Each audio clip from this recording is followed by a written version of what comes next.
For this assessment, I have chosen Mary Seacole as the nursing leader.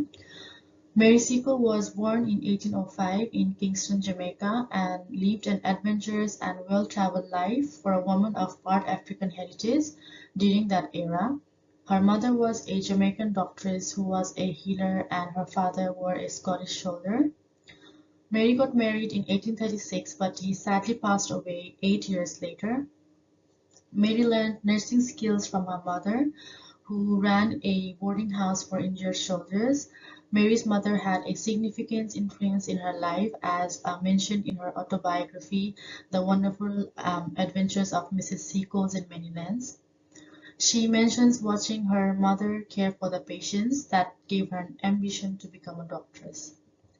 Mary gained nursing experience by helping her mother's patients in London Hall, while learning medicinal practice from her father's army camp.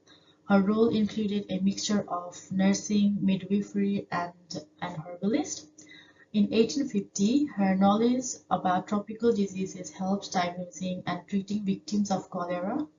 She was then recognized as the yellow woman from Jamaica with the cholera medicine. During Crimean War, after being rejected to serve voluntarily as an army nurse, Mary traveled to England at her own cost and served the wounded soldiers. She modeled her services on herbal practice she had learned from her mother. However, despite her contributions as a nurse, Mary's service-oriented life was forgotten for decades until she was rediscovered by the historians in 1980. Mary died in 1881 at the age of 75 at her home in Paddington, London.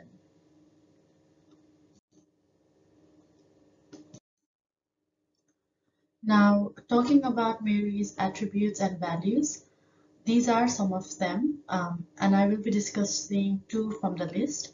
The first one is empathy.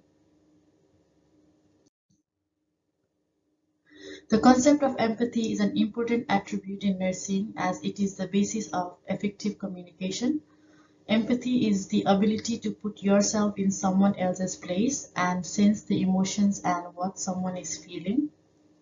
Talking about Mary Seacole, she was known for her empathic nature.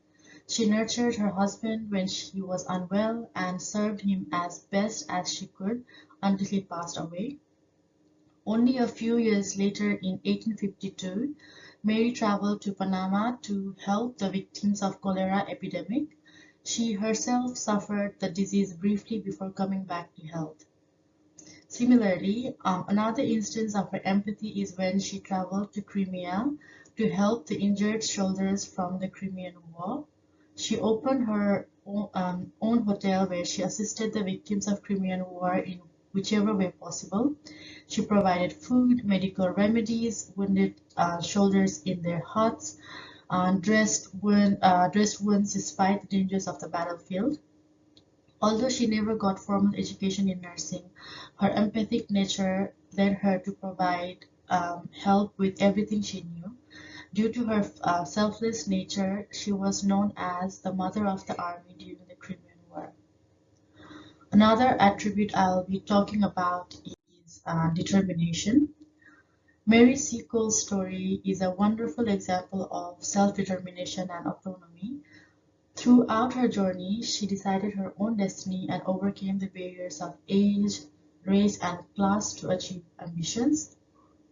Despite not getting any formal nursing education, her willingness to learn from both her parents is a good example of determination.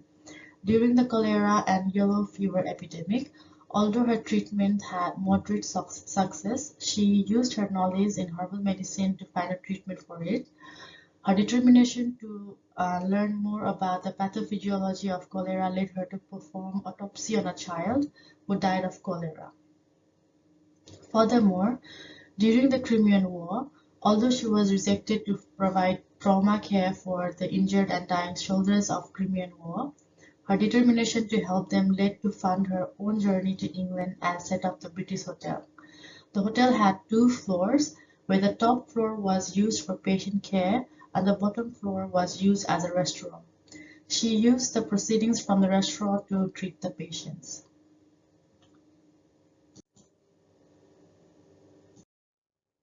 Now let's look at some of the contributions and achievements of Mary Seacole.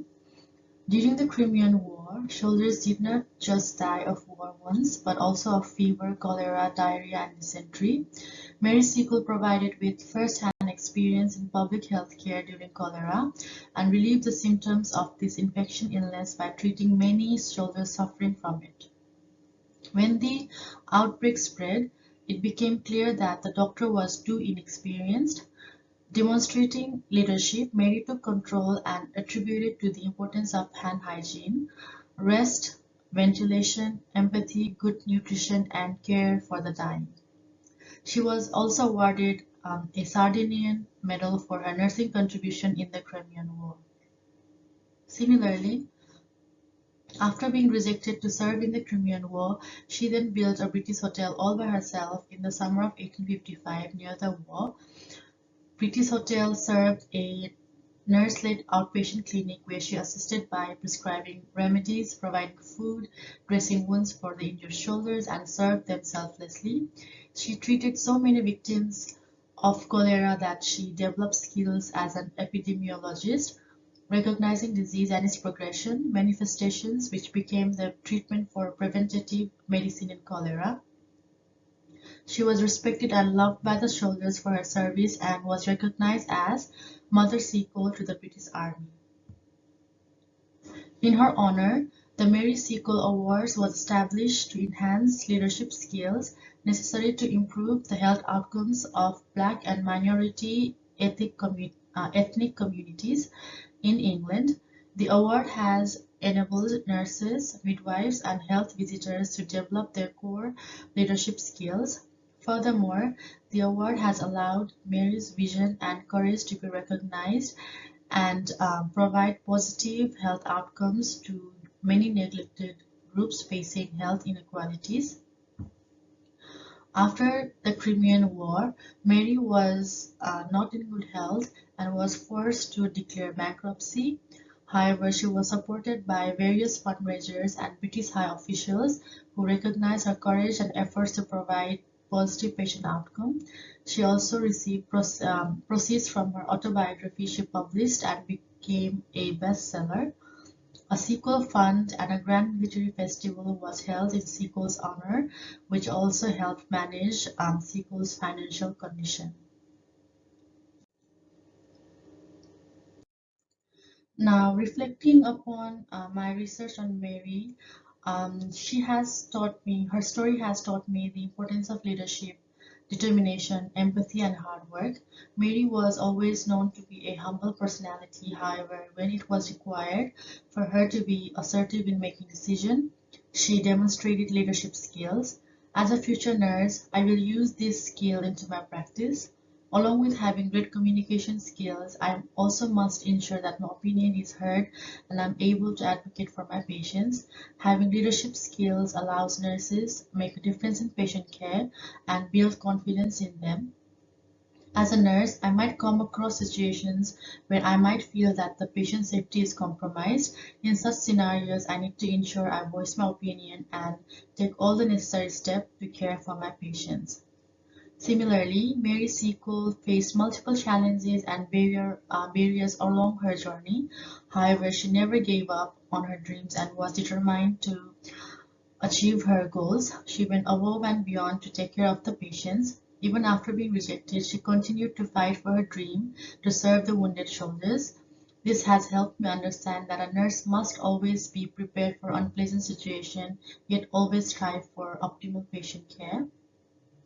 Another valuable aspect about Mary Seacole is her willingness to learn. Although she never got any formal education, she continued to learn with whatever opportunity she got. As a nurse, we are always challenged to critically think and make quick decisions for our patients. Hence, it is important to keep ourselves updated with trainings as well as self-learning. Hence, I'm grateful that I was able to learn about Mary Seacole and her contribution to nursing. This has definitely helped me enhance my knowledge in regards to different nursing leaders which I was unaware about.